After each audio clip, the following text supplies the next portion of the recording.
This is Dog Haus Studios with Danny, Anand, Jack, and Philip, and this is our Dog Haus Challenge video.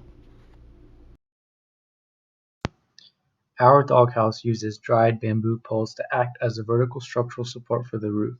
The two inner rings of bamboo poles have diameters of approximately 3/4 of an inch and thicknesses of 1/8 of an inch.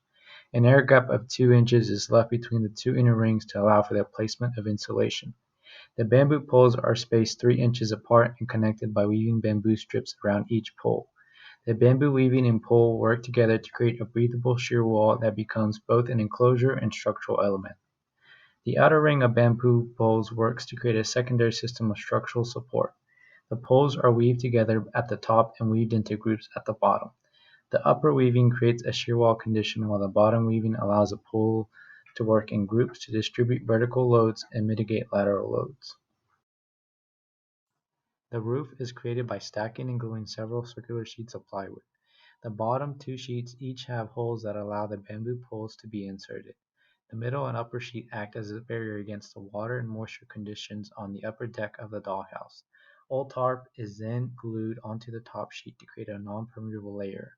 The roof stretches 8 inches past the bottom deck to allow for coverage against rain and snow.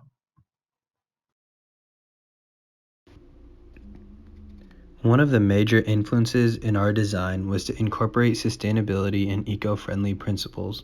To start, the majority of the materials used are either recycled or otherwise sustainably sourced.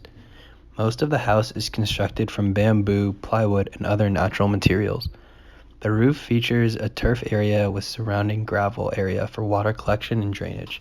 This is one of the most sustainable features of our house. The water percolates through the gravel areas before going through our sustainable and homemade water filter. The filtered water then funnels through some pipes for the dog to drink through if he wants. We wanted to make sure our dog has plenty of ventilation and airflow, as we know Texas can get extremely hot in the summer.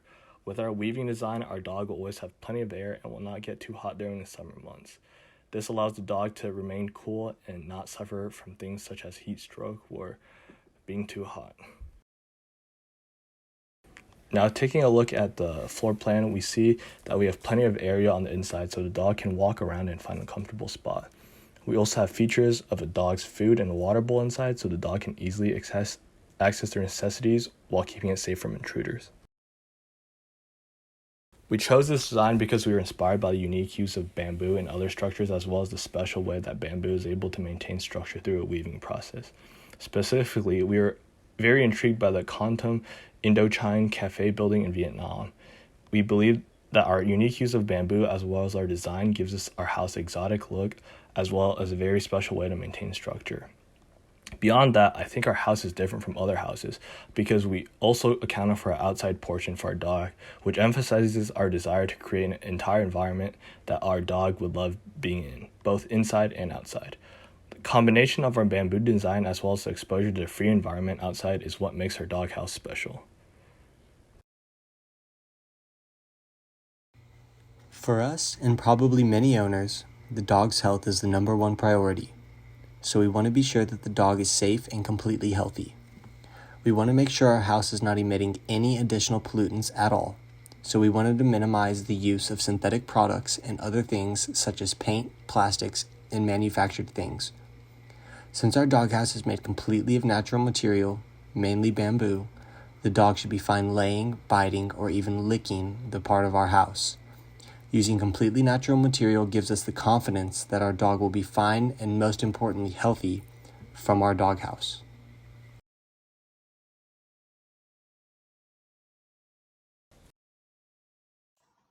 For our modeling, we use Rhino 3D modeling.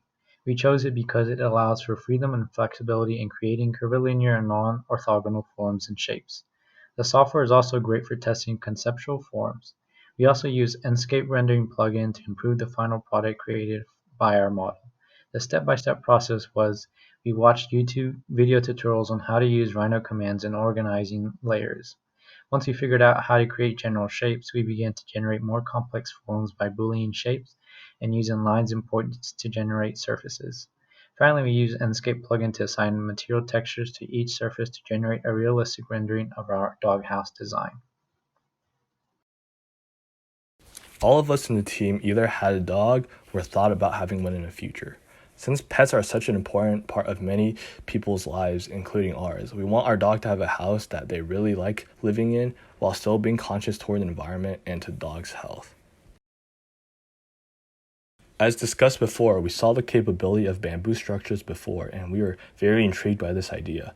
We saw a school in Nairobi and a hostel in China as pictured, and we thought we could make a doghouse with the same design and ideas for our own doghouse. Our doghouse design started with several Zoom brainstorming sessions where we each discussed and sketched out our ideas about the materials, spatial conditions, and structural qualities of a doghouse. Ideas such as varying the environmental conditions and degrees of occupation, using natural materials, and utilizing structure as spatial and enclosure tools were generated and served to inspire and refine our design. Rhinoceros 3D modeling was used to generate initial design concepts and transform them into a final detailed and cohesive doghouse design.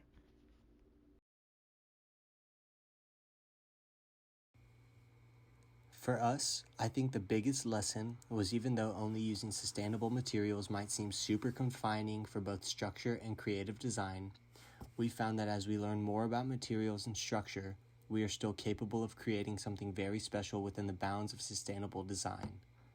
Next time, we might want to explore input from studies on dogs and see if they have a preference in material or design and apply that to our design and model.